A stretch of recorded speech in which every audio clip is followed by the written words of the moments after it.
Olá pessoal, hoje eu gostaria de conversar com vocês sobre a estrutura dos folículos ovarianos, os locais onde são produzidos os gametas femininos. Para isso eu tenho aqui à minha frente, inicialmente, um modelo que representa o genital feminino. A estrutura do genital é formada pelo canal vaginal, pelo útero, um órgão em forma de pera, por isso chamado piriforme, que tem na sua parte posterior duas expansões que são as denominadas tubas uterinas.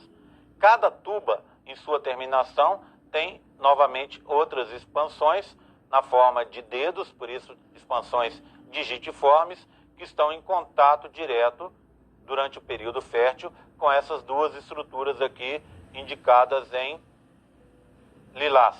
Essas estruturas são os ovários ou as gônadas femininas, os locais de produção dos gametas femininos. Quando nós olhamos em detalhes uma gônada dessa, um ovário, nós observamos que no seu interior estão presentes uma série de estruturas. Essas estruturas aqui são os denominados folículos ovarianos. Esses folículos são os locais de produção dos gametas femininos. Quando passamos a observar os folículos ovarianos, notamos que há uma imensa maioria, em torno de 150 mil, 200 mil folículos desse tipo aqui na periferia do ovário. Esses folículos são chamados folículos primordiais. São estruturas bem menores que o restante e mais simples. São formadas pelo gameta feminino estacionado na prófase 1, por isso é chamado de ovócito 1, e a parada dele na prófase 1 é chamada de dictióteno. Esse gameta feminino é ladeado por um conjunto de células denominadas células foliculares. Uma camada só de células foliculares achatadas, como vocês podem ver aqui. A cada ciclo, algumas dessas células, em torno de 10 a 30 células, são ativadas e se transformam em folículos primários. Esses folículos primários são maiores, têm a produção de uma região importante para a fecundação, denominada zona pelúcida, aqui indicada em vermelho, e as células foliculares já estão em um formato cúbico e se multiplicaram. Portanto, nós temos várias camadas de células foliculares aqui. Essas células foliculares também são chamadas de células da granulosa. Esse gameta feminino já não está mais parado em dictióteno. Aqui, então, é um folículo primário inicial.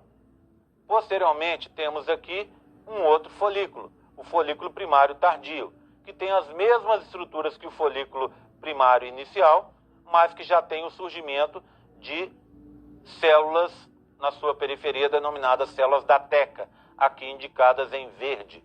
Essas células vão ser importantes para proteger o interior do folículo e também para a produção de hormônios, como veremos posteriormente.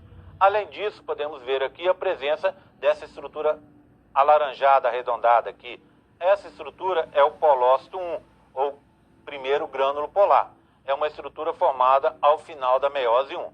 Portanto, podemos dizer que esse folículo primário já saiu da meiose 1 e está na meiose 2.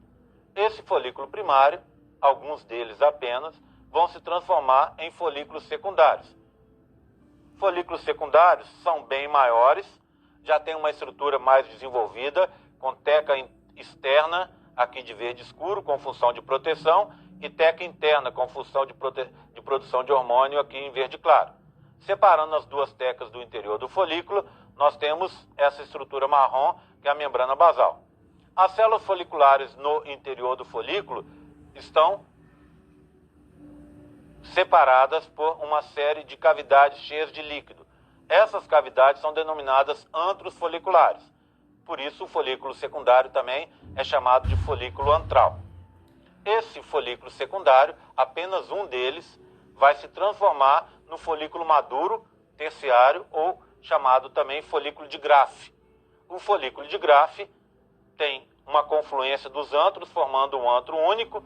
As estruturas externas são iguais à do folículo secundário, portanto, teca externa, teca interna, membrana basal, células da granulosa ou células foliculares aqui, mas temos também uma região onde fica apenso o gameta feminino, que é denominada cúmulos zoóforos.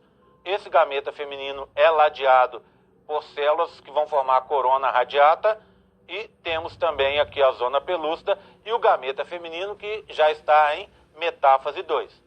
Ele só sairá da metáfase 2 se ocorrer a fecundação. Era isso que eu gostaria de mostrar para vocês. Muito obrigado pela atenção e até a próxima, pessoal.